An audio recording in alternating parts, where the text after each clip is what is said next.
Welcome. Hi. Welcome to the first show of Talkin and Tokin. We're just going to go over kind of what we do, what we've been doing on Instagram and TikTok here and there. But we've been winning awards and we've been doing just standing strong for the people, for us, right? Consumers and stoners. Tell them a little bit more, Amber.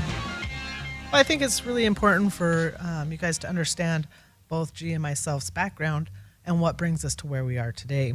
But just so you know, if you don't already follow us, we started on an Instagram page. So we have an Instagram page and we do a lot of different things there, from events to food, outdoor activities, anything local in Vegas, but then cannabis too, because that's our passion and that's what we're knowledgeable about.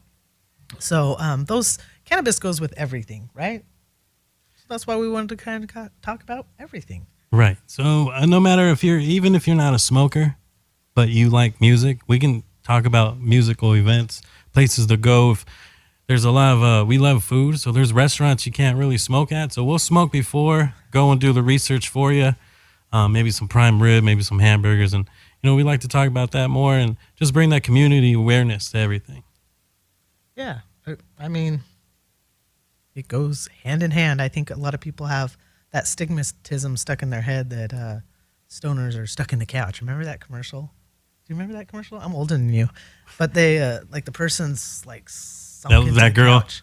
Yeah, Yeah. she deflates in the couch. Yeah, she's sinking. Yeah. I loved all those commercials. Yeah.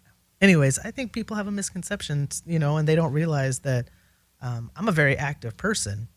And for whatever, I use cannabis for multiple purposes, and a couple being medical. And one does help me focus. I love my terpinolene.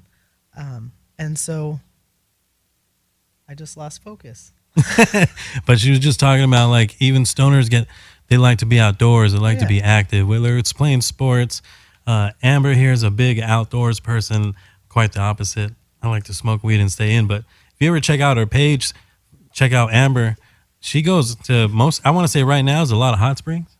Yeah, I've done a lot of hot springs lately. I have a friend, Misty, who has Misty Land Adventures. She does some great adventures. You guys need to check her out. I think you could follow her on Misty Land. Oh, shoot. Terpinolene, right? But I mean, it's fun to be outside sometimes. Yeah. Anyway, she does a lot of adventures now, so that'd be a cool. If you like to do different things around Nevada, I think people don't realize how much is here. People just think of gambling and strip clubs, gambling, weed. Now weed is up there. But yeah, I mean, and then Vegas, I mean, shoots, there's so many restaurants and outside the strip or outside of the strip. Just go outside those limits. Honestly, we're fans if certain places, but if we don't know where to go and we're just stoned, we'll go Yelp it. We'll see what's going on. Check out for ourselves. Everybody's got a different palate, just like weed. Weed comes for different palettes of people, different terps, and that's some of the stuff we go over. So, we've been very lucky and fortunate to kind of hook up during the cannabis industry. And, I was in a bad place at a Bronx store, and she was representing the right people. And I was helping somebody do culture and cannabis, JC and the squad. And she would come over and we just talked, and she took me away from my nightmare, and we worked together, and now we get to do this. So even though there's a lot of craziness right now, I always was talking to my friend Gabe today. I was in the car wash smoking a doob, and I got to be very blessed, very lucky that the Uber driver did that for me. You know what I mean? But where's other places you can say that? So, that's one of the things we like to do, though, is just show you spots to eat, show you spots to go, music, movies. Like she said earlier, everything's hand in hand. Yeah.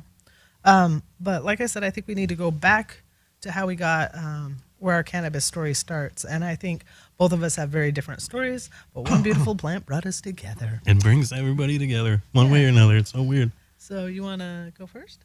Yeah, I mean, the cannabis story started because my brother had friends who had HIV or AIDS back in the day when that was a thing. It was huge. I know a lot of people might listen, don't know. But it was spread everywhere. It was a disease. And some of the things that was the trouble is you couldn't eat, you couldn't sleep, you were in constant pain. The hunger never came around. So these people would explain to me why they used cannabis. I was using it to use it. So it was a lot of corruptness. It was a lot of craziness. So through that was advocacy, and it was just for smaller people who didn't have a chance. And now we get to talk about things in all those realms. So that's pretty much me in a nutshell. I smoke heavy. I try and smoke tougher all the time, even when it's the wrong time. But it's always the right time, if you know what I mean. And so that's basically it. I love weed. I'll fight to the death for it. This Saturday we have somebody who passed away, so it's a ceremony of life, and she put me on game a lot, her and her husband and the elders here in the community. So I just want to keep up that spirit and the smoking fighting spirit, man, you know. So why don't you go ahead and break down your little mystery about why you're in.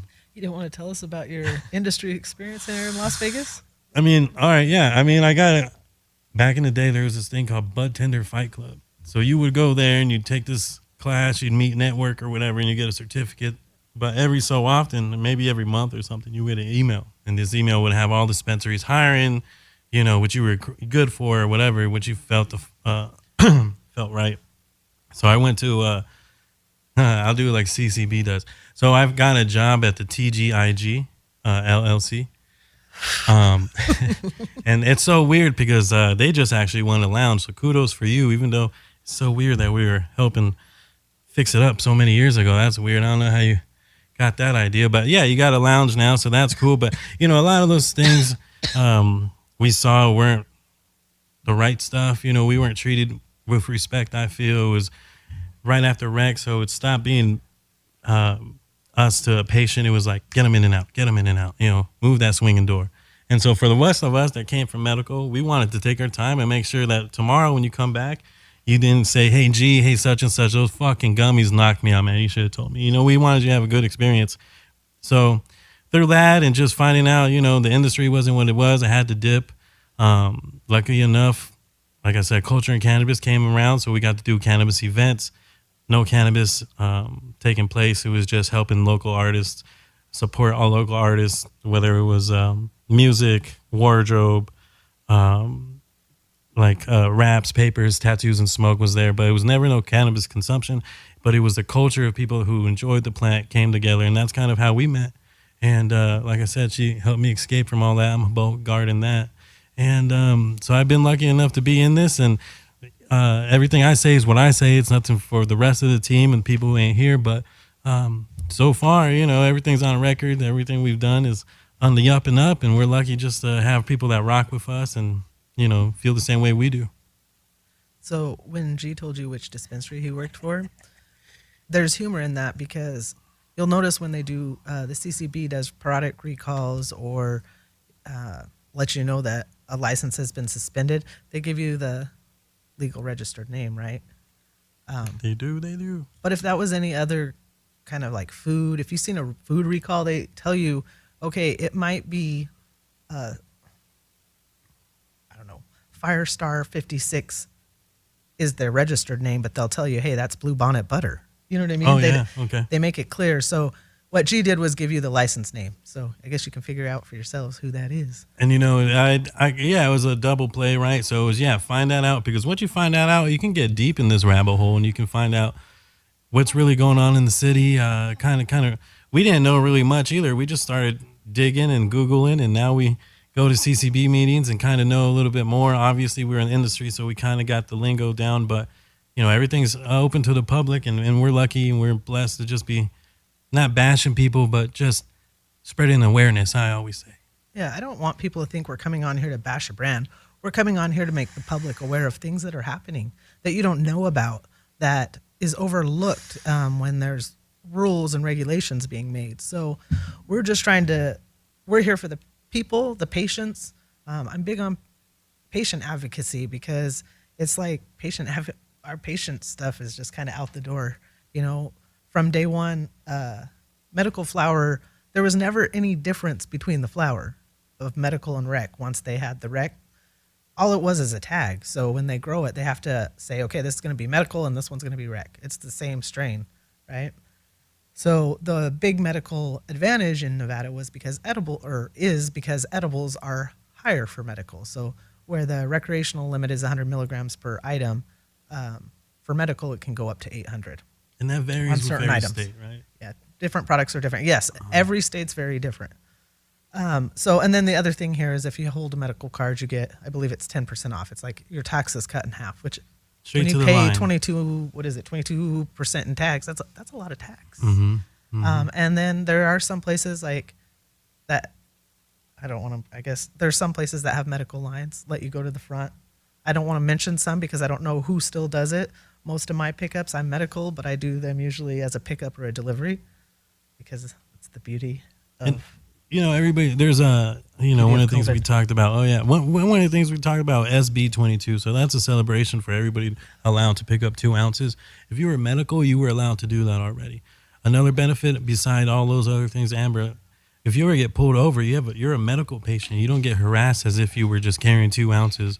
And so there's another benefit, and I can prove to that. I've been out of a ticket just because I am a medical patient. I knew what I was talking about. My stuff wasn't even in one of those Ziplocs exit bags. It was in a regular mason jar, a couple of them, and I did my 2 ounces, and I was just able to discuss with the officers, and they let me off. So there's advantages to being medical, even though it is dying. Definitely check it out. And that's always one thing we want to say is you don't have to do what we do, or say what we do. But just check it out. Google it, do your own research, just like everything else. If you don't, I don't know if they feel kind of shaky what they're saying, just Google it. We try our hardest. And if we're wrong, we're both wrong. I'm wrong, she's wrong. We're always the first ones to say, you know what, we were wrong. We'll eat it, and then we'll say what happened. But so far, so good. So tell me more about your little adventure in the whole audience. certainly. So I moved here from Utah. I wanted to be in a state that was medical because at that time it was just beginning to medical, right? And in Utah, I would say, well, I didn't start smoking until my senior year. I was a late bloomer. But I liked alcohol a lot when I was young. And then as I got older, I realized that the cannabis actually helped me. So I'd always had gastro issues, stomach problems, right? And cannabis would always help that. And then later I figure out, and this is when I moved here, in Utah, I knew it. I knew there was difference in cannabis, but I didn't know how or why, how to tell, right? Because this is all pre-Google too. But I told my ex-husband, I'm like, how come sometimes when you give me cannabis, some of it makes me want to clean the whole house, and then other times it makes me want to eat everything in the house. I want the stuff that makes me clean. I don't want to be munchy and lazy. I want to be motivated and get things done. So, anyways, as a young adult, I began using cannabis regularly because of certain things, right? But I worked in the automotive industry, which they random you. And, the steps I had to take for that, it was just too much. And so I'd gone to a doctor. They put me on different pills, try this, try that. I hate pills, right? I don't want to take pills.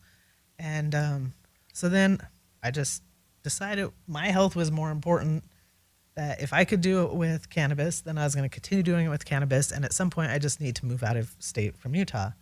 So when I did that, I moved here in 2015. And the medical was just beginning. Medical's been a thing here since, like, what is it, 2001? 1993? Shoot, 2000. I don't remember. But the licensed dispensaries didn't happen until 16, I think. Anyways, so I wanted to work in the cannabis industry.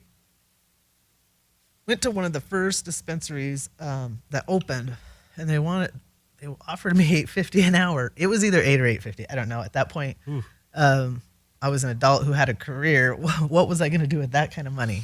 So I was like, nope, this isn't for me. So I went back to the car industry because in Nevada, if you don't work in the service industry, the jobs pay shit. So I figured being in the car industry was my best option. So I went back to that for a while and then decided, okay, cannabis is what I want to do after 6 or 8 months of used car business in Las Vegas. I was like, okay, cannabis it is. So I found a job. I had to start at $8 or $8.50. That was only for 2 weeks, and I think then it went up to maybe $10 or $10.50. It was terrible.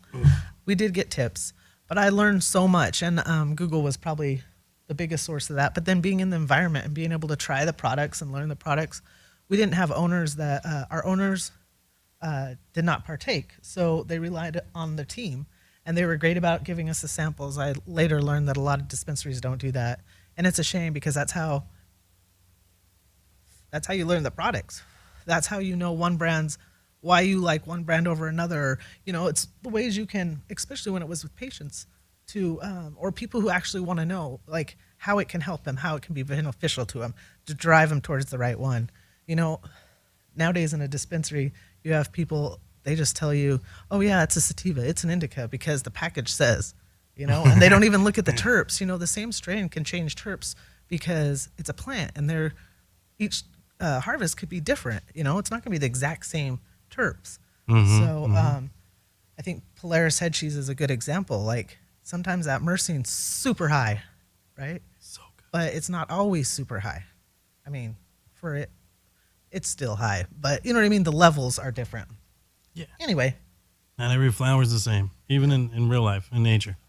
so rec came. I left where I was at. I went to another dispensary and did some management. Realized this isn't for me. I wanted to help patients, and now, excuse me, I'm selling the highest THC. Yeah, there's an initiative at that point. Just get the high THC, sell it. Yeah. Well, it was rec, so that's all people knew, you know? Excuse me. Anyway, so that was a time when rec was just happening, and, you know, new rules and stuff were in place. I worked at the underground, which was called Acres. Acres had an underground on the weekend. It's not that, was fun. it's not what Curaleaf calls underground now. If you'd been in there, it looked like you were underground. There was trunks of cars, and they would have vendors set up, right? It was an experience. It was cool. Yeah, it was really cool. great They idea. have a DJ. They do different things. It was awesome. Shout out to John. Dang, I just forgot his last name. Never knew it. The gentleman who owned Acres. They were a great group. And they're headed back downtown They're to coming back. Medman. They're taking over Hey. management at Medman downtown. Welcome back, bud. In my neighborhood. I'm excited. But anyways, it was a really cool experience, right? But when I first started, they had different vendors, and they had to provide, whoever the vendor was had to have someone from their company to rep them. So people would just hire me to work for different brands. I started working for Evergreen Organics, which is an edible company. Great company. I've really always supported their products. I'm not a big edible person, but I was repping them, and then I found out they were getting flower, and that Steve Cantwell from GLP was starting their cultivation for them. Super excited because Steve's like my superhero if I had one in cannabis, just because that's what I know in this industry. And he's clean. He grows with organic practices or organically, and I just trust what he does. And I think he's the leader here. So, of course, I was super excited. So I got a job there. And I left there in 2001. 2001. Anyways, my boss parted ways, and so I just thought it was a good time for me to make that change. I feel the market shifting again, which it's shift huge. So I'm not in the industry. Just like G, you know, well, G's a little closer to the industry, but It's fun. Yeah, I am. you are in the I industry. am.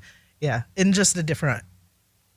I'm part of it, but not part of it. I do tools, and we sell kitchen grinders. So This a lot lovely different. grinder right here. Yeah, bzz. But yeah, so we're in it, but it's a tool that needs to be in it. I don't have to worry about politics. I don't have to worry about all of that. I'm supported by a good crowd over there in the headquarters, and I can't. Again, there's no more drug tests. That's awesome. They support me. We're making a difference because the grinders were made for medical. So again, it comes back to being medical. Came back to our boss who needed to find a way, and he found a way to get the medicine to his mom and his wife at the time. And again, veterans, medical, people who roll blunts. It's a universal tool that just helps out so much. So yeah, shout out to Wacky Grinders, man. You've been good to me, and hopefully I've been right to you. And again, yeah, it's fun to be in the industry, but not in it. But yeah, you get to see it from a different point of view now. Yeah, I think I failed to mention when I first got here, I became a part of the group called We Can, and G mentioned Cindy Brown earlier. I met her in We Can, along with a lot of great other people who are very influential in this industry. That taught me a lot because they were the ones advocating for the laws and the change. It's not the people that are here today unfortunately. And I mean, some of these people are still out there advocating, but it's different. Priorities have changed. Yeah, and you it's know. it's not the medical patient. I would like to see products that are medical only, meaning they're grown organically. They can't use any kind of treatment to pass decontamination or radiation, or to for, you know what I mean, Using by remediation to- yeah. decontamination or radiation process. But anyway, I would like to see a lot of changes for medical because people want to use this because it's a natural plant. So why taint it with all kinds of stuff? Yeah. You know, what about natural, clean cannabis? I mean, that's what it was put here. Like, why do we have to mess with it? We went during COVID to Oklahoma to see what it was like because licenses were cheap. They were like $2,500. So we had to go out there and see for ourselves. And I thought that I would be able to do what I'd like to do here, and that was a juice bar, but where I offer juices with cannabis as well, because a lot of people don't realize that's one of the best ways to get the cannabis plant is the best way. So smoking it is actually one of the best ways because you're getting all the terpenes out of it, and the CBD and all of that, right? It's absorbed different when it's smoked or inhaled versus eaten. Your body doesn't absorb the terpenes the same way when it's eaten. So I just lost track of what I was saying. And this happens when you smoke weed. And sometimes you just gotta keep going and keep plowing through it. But again, it's just it's medical benefits that are forgotten. That's right, juicing. So Oklahoma. Yeah, juicing in Oklahoma. So we went there because I thought if I could juice the leaves in the cannabis plant, I can't do that here because of the rules and regulations that it would take to go from a cultivation to a retailer. To me, they'd be no good. And then if you're juicing it, you're going to want a clean product. Yeah. And so you're limited to who you could buy from. So say, for instance, GLP, that's where I would want to get my leaves. But because of the way they grow organically, they're putting this stuff back into the soil. So they use all of their waste. It's not wasted. It goes back into their soil. So yeah, where would I even get clean leaves? So we go to Oklahoma, and whoa, I ain't getting any clean. I could have opened a juice bar, but there's no way I could have got clean leaves. It was gnarly. It was a different experience. The flower was different, but the experiences were different. I think that's again where I always poop on Vegas is because even Oklahoma's doing better than us as far as being progressive. But again, no, back to the flower. Yes, we need to, juicing needs to be clean. It's tell me more. Yeah, I just think there's a lot of other ways medical could be improved, and definitely having clean flower, medical grade. I think that's important, just so people know that's that would be one way to know that you're getting clean flower. We're here for the people who fell before us, the people who are in illness right now, and then when I'm gone, I want somebody to be like, look, that motherfucker with the mustache put on, and so maybe I can try. And you don't have to listen to what we do, but medical allows us to have home grows.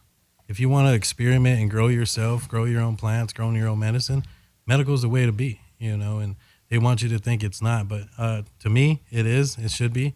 I don't grow, but I do have local farmers and caregivers.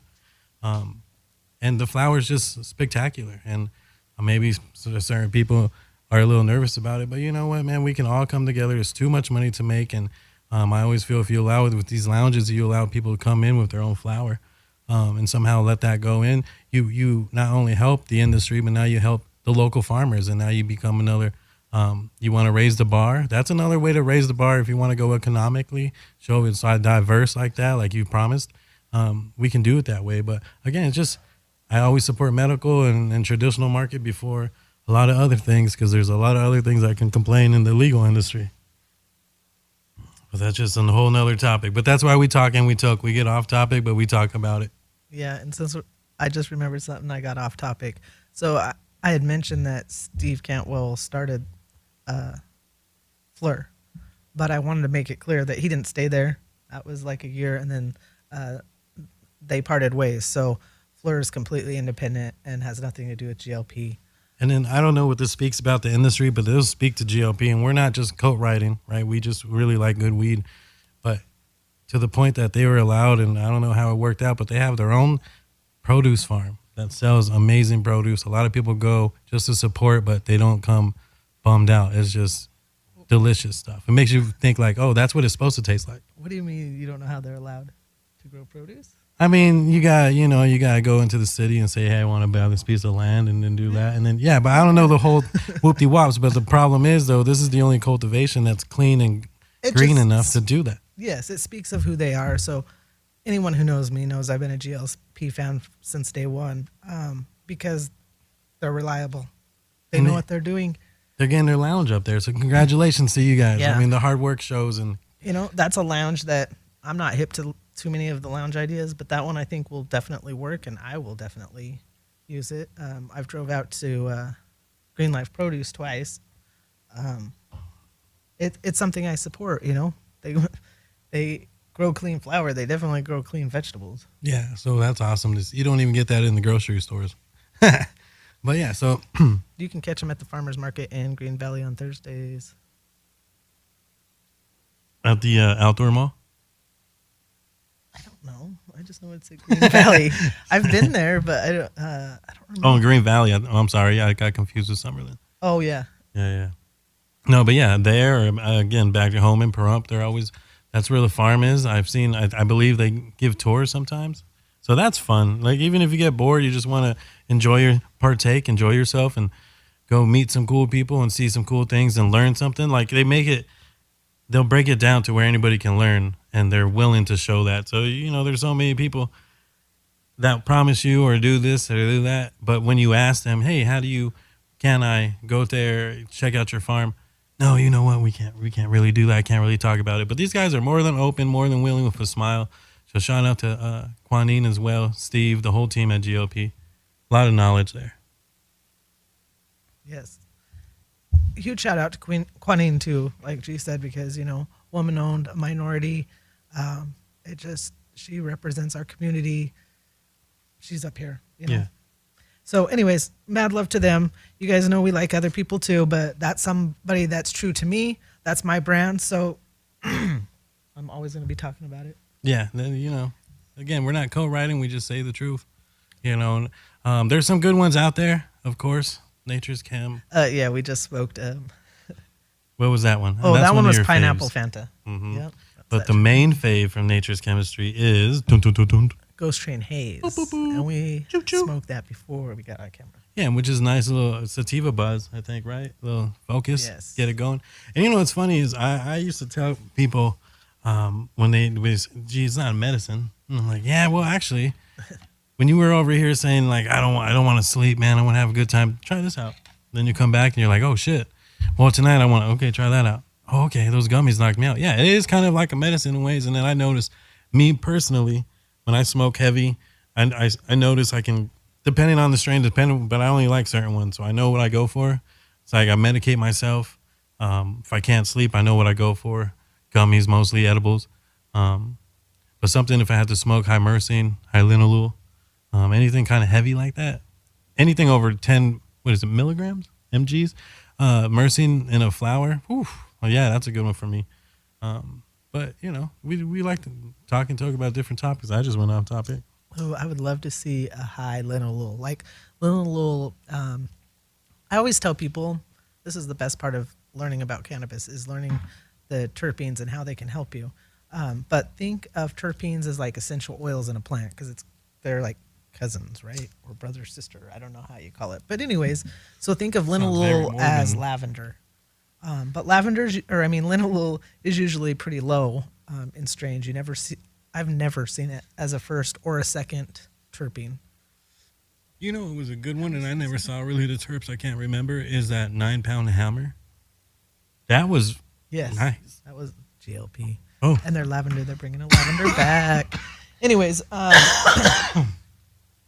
yeah, a high linalool would be really cool. So anyone who can master the terpene side of it, that would be cool. Yeah, and flower I prefer. I'm just a flower guy. Yeah. I like that taste. But, here's something, terpenoline, that smell you'll never forget. And it's one of our faves. Terpenoline is my favorite. I wish you had smell jars. So that's something that we're very fortunate here in Nevada because on cannabis testing. You can see it on here. Well, no, you can't probably see it, but on here it lists the top 3 terpenes in this plant, the top rating the highest, right? There's other terpenes, and you would have to ask for the COA from the dispensary, which they must provide. And it would show you all the terpenes because sometimes people will learn that they're allergic to one.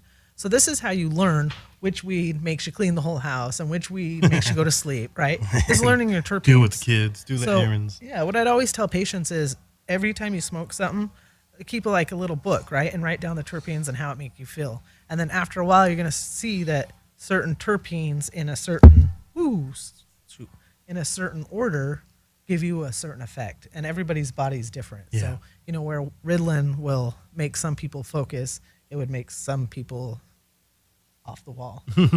Just bouncing off the wall there. But yeah, so that's our background a little bit on that. But then that's, we do more. We always, like we said earlier, we focused on, okay, so cannabis for us, when we went to the dispensary, it brought everybody together, no matter what time of season, what time of day.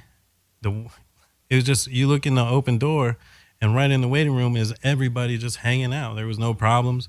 And so, now we go to functions and police are saying, hey, we'd rather hang out with you guys and protect your stoner thing, your hangout here, instead of dealing with drunks, because we always got to fight. And it was like, wow, that says a lot for police to really say that. And it just brings back to the point, the flower brings people together. It's a lot of happiness. But from there, music. We're a big fan of music, and we go from anywhere to everywhere about music. But one of the recent things, and one of the bands, what was one of your favorite bands you actually saw at Reggae Rise Up? I know you're a reggae person. Well, then you should know my favorite is the Dirty Heads. Oh, my. I love the Dirty Heads. In fact, they're the one band I've seen so many times. I don't count anymore because, well, first, I have a bad memory. But 2, I've seen them so many times it doesn't matter, and I'm going to see them every chance I get. Right. I love them. And it's a good festival, that reggae. Yeah, I call them kind of like white boy reggae. I don't know really how you define it because some people are like, that ain't reggae. Or, it's got that reggae, or that's just reggae. So, I don't know. I just, it's like a little punk rock mixed with reggae. It's a good vibe. I went for It's Fuck, That's Delicious, Mr. Baklava, a.k.a. Action Bronson, which I'm a fan of. A lot of people were like, who? And I was like, don't worry about it. Action Bronson shirts. I'm there for Action. You see that? He was there. That's his vibe right now. But I'm a fan of all types of reggae. But yeah, there is, it's so funny. There is different vibes to it. But that whole festival, everybody has one vibe. And it's just like smoking and chilling and listening to some good music. Everybody's kicked back, no fights. Try not to get stepped on. That's the biggest thing. If you sit down for too long and the night goes down and lights go off, you might get stepped on. Have a good circle. That's my best advice. So we were on Stoner Buddies. They were the ones that said they love the stage to the left. They shut down the road and put up a stage, and then they have the main stage. This is at the downtown event complex across from the D. Anyways, that was my absolute worst part about that whole event was right on that street stage. Each side had porta potties. And there was a breeze would pick up. It didn't matter which way you got it. Facts. Yeah, I did not enjoy that. You smell poopies. Yeah. I was there all 3 days. I love that. That's like my favorite event of the year. So if you get to go, please check it out. It's fun. It's not too expensive. It's a 3-day festival, so every day has a different lineup. Yeah, different lineup, 2 different stages. It's fun. It's one of the cool, and the weather's right. The weather was right. It wasn't too. If you don't know Vegas, we're hot as fuck. But that type of weather was just perfect to be out with a tank top, maybe a t-shirt, some shorts. But it was right, And it's not too expensive. Like I said, bring the family. It's kids friendly. You can see little munchkins whining around that motherfucker over there. Fuck them kids. They're doing the Holo Holo Festival down there in February at the downtown event. And I know that J Book and one of my I like J Book a lot. I've seen him a lot too. But the Green, I really like the Green. I'm going to ask you every time. Who is the guy that plays with no shoes and all that stuff? Mike Love. That guy is a bad mofo. I love him, and he came this year to Backstage Bar and Billiards. And Triple B's. I got double scheduled, and I didn't make it. I bought the ticket too. Damn. We saw him at one of the festivals maybe last year, year before, but boom, he's If you've never talented. listened to Mike Love, check him out. Watch But him I live, also though. recommend watching him because live he's amazing. He plays with his feet and his hands. He's amazing. You gotta check him out. Reggae, but really amazing. And you know, that's what we like to do. Is music's one of the things weed does, right? And a lot of people say they can create music on weed, videos on weed. Well, we like to enjoy music, good music on weed, because I can't play a lick of anything. I try doing drums, and my brain don't understand anything that happens down here. So I was trying to drum on one and I couldn't do it. But I love a good music, and it don't matter. We just actually saw this weekend. Who do we see from Vegas at the SEMA Festival? Was Imagine Dragons. Imagine that. And yeah, so it was dope. It was fun. I didn't know that he's fourth generation. That's way to put on for Vegas for sure. Good show, good performance, a lot of energy. Yeah, it was good. You know, a local that I enjoy is the Souvenirs. I don't know if you guys know who Rob Ruckus is. Rob is famous in many different ways, but he plays in the Souvenirs. Would you say what era is that? I would say like the the 1940s. I don't know, but I love it. They're fun to listen to, and I like to catch them. They play different places. You should check them out. But I like to go because I'm a downtowner. I like to go to the Mob Bar. They have the Mob Museum. They have the Speakeasy, where you gotta know the password. Yeah. Like, it's fun. It's a whole experience. It's small, but they do old fashioned ways, secretive. But Rob Ruckus, like she had said, Rob, man, Google, you can YouTube Rob, and he'll show you how to make. Have Rob on And we're not going to. Come on, of course we are. Rob's the Punk man. Rock Museum.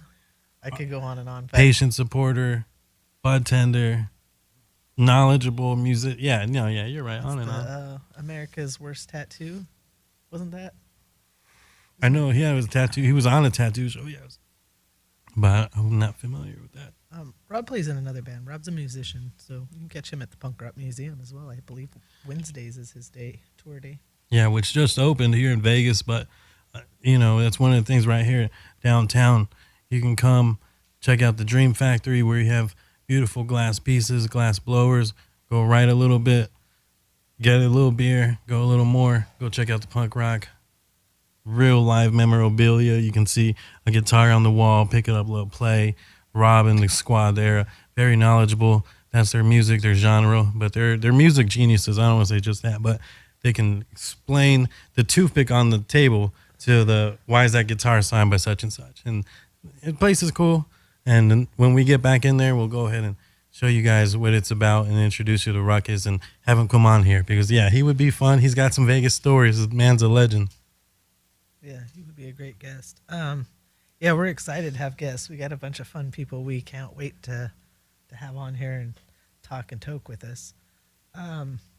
But so we're going to go back to our IG page and what we've been doing. So like G said, music, food. Of course, stoners love food. We smoke before we go, and then we smoke for dessert. It's true. We're law-abiding citizens. I need an all-you-can-eat place that allows you to go out for a smoke break and come back in. Okay, my gripe again, what burns my bridges, grinds my gears.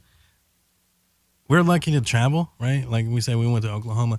I have friends, shout out to my friends in New York that I was just talking to them this morning, and they were both like, well, yeah, gee, of course. You can have a hamburger at the same time you can enjoy yourself in the cafe, get a little kush, get a little rosin, fresh press it, whatever it is, but you can smoke while you're enjoying a hamburger.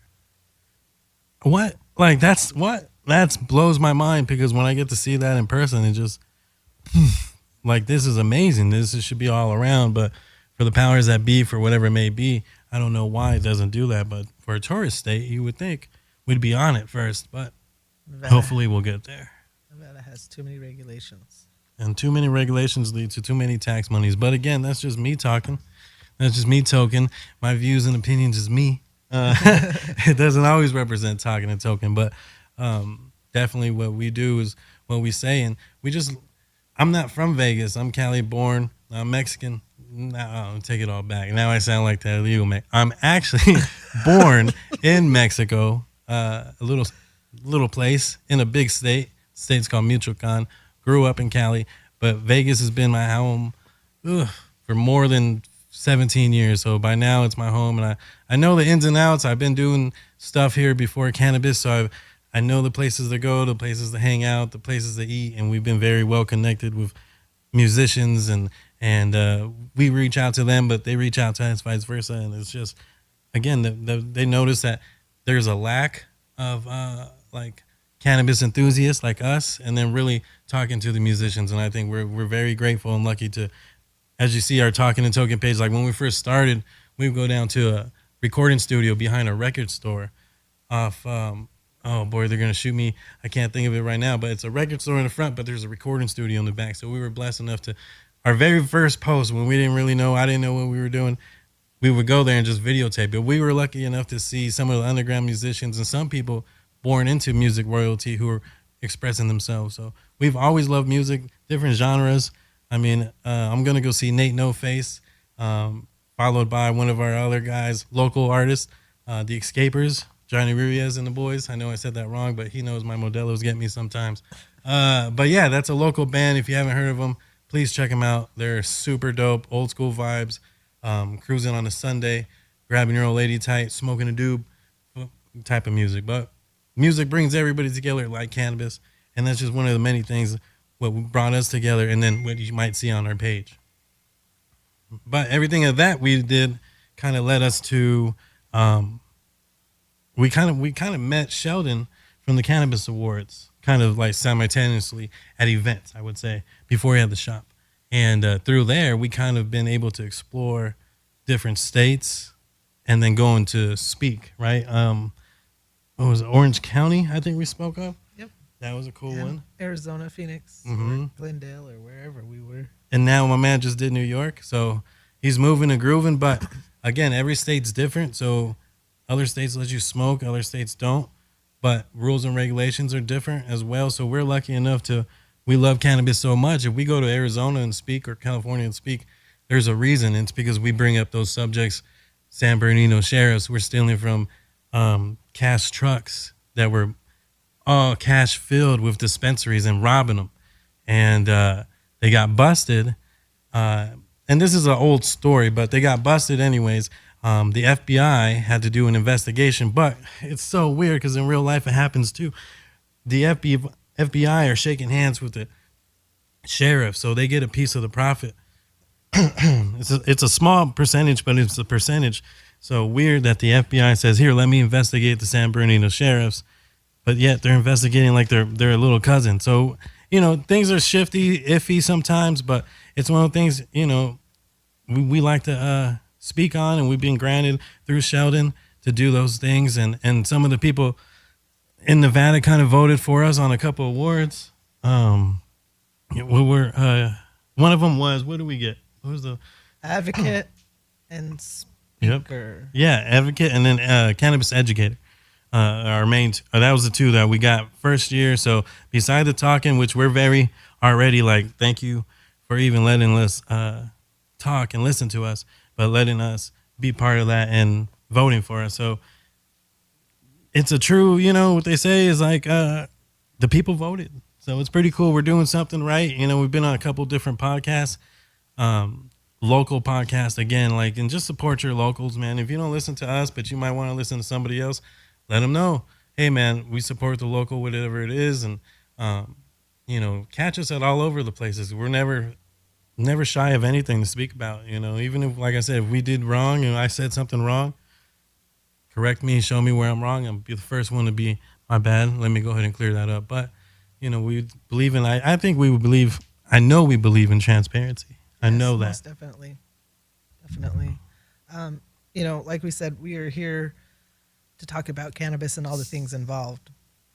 But when you guys reach out to us about certain topics, and we look into those, I think you understand that we're here for you. And there's a lot going on behind the scenes, but we have this platform. So we're here for you, you know? And again, we're not here to take companies down, as some have accused us, right?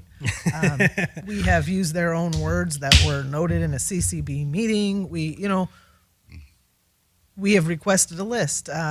So recently, we requested a list from the CCB of all the companies that use any kind of equipment to treat their cannabis for failing flower, right? So they take the old flower and they either radiate it or maybe they ozone treat it. There's different things, right? So we've done some posts about radiation. We've done some about ozone. I mean, I think it's for you guys to look into it.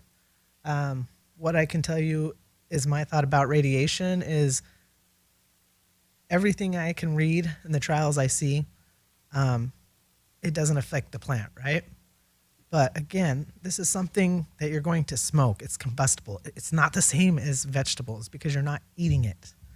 So it's combustible. So where's the studies to show us how that affects, give a smoker, they smoke something not treated versus one, the same product as the one that smoked it treated.